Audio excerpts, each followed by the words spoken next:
The National Gallery of Canada Foundation supports the National Gallery of Canada's initiatives, obviously, very closely.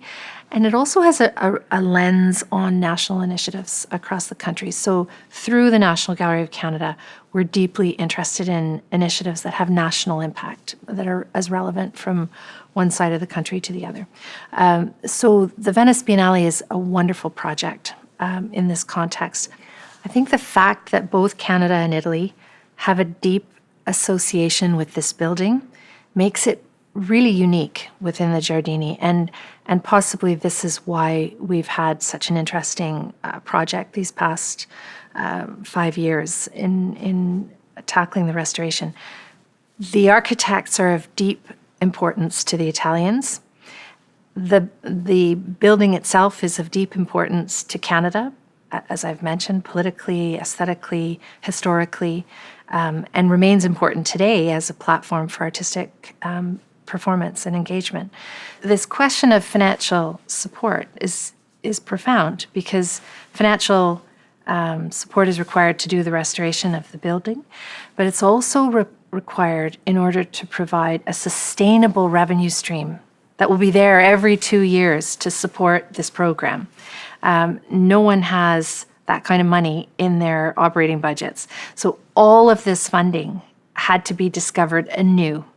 So with respect to the pavilion, we've been very fortunate, and we've had a Canadian philanthropist who has really been the backer for the entire project. Her name is Risa Greenberg. She's from Ottawa, and she's a very important member of the National Gallery's philanthropic family, very generous, deeply interested in contemporary art, deeply interested in architecture, and incredibly interested in architectural spaces as a platform for exhibitions, and how viewers navigate these spaces in understanding exhibitions.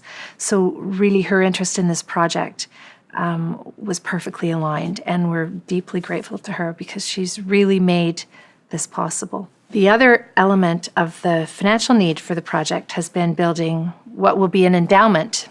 And this endowment, which has already begun, again, with another series of very forward-thinking Canadian philanthropists, namely the Sobey family, Donald and Elizabeth Sobey family from Halifax, and the Kerner family, Michael and Sonia Kerner from Toronto.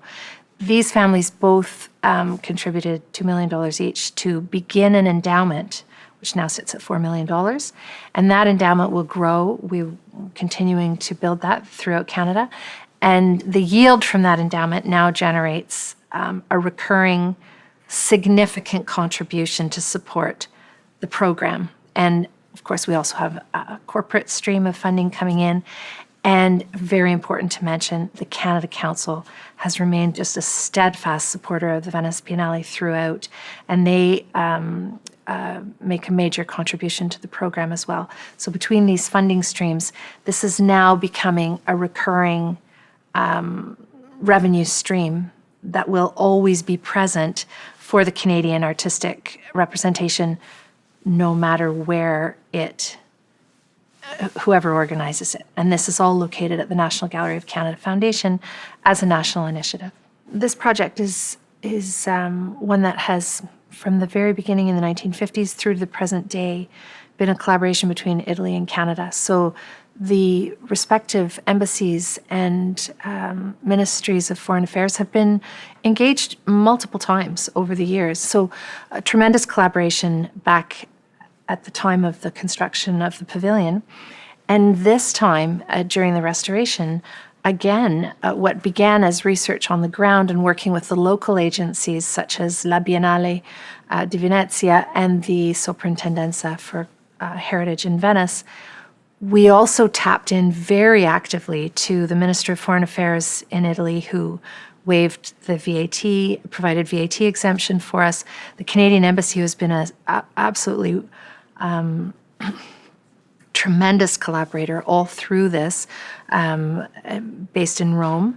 And the Italian Embassy here in Ottawa, who has facilitated meetings with senior government officials in Italy, at multiple stages throughout the project. So bringing the required political attention to our need was essential in getting the necessary permissions, getting this to the level of senior attention that was essential to driving a restoration project forward.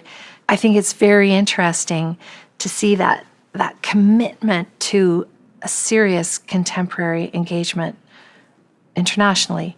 And I've loved the way this dossier, as difficult as it has been, primarily because it's needed so much money, that we have all re-engaged with that sense of purpose again.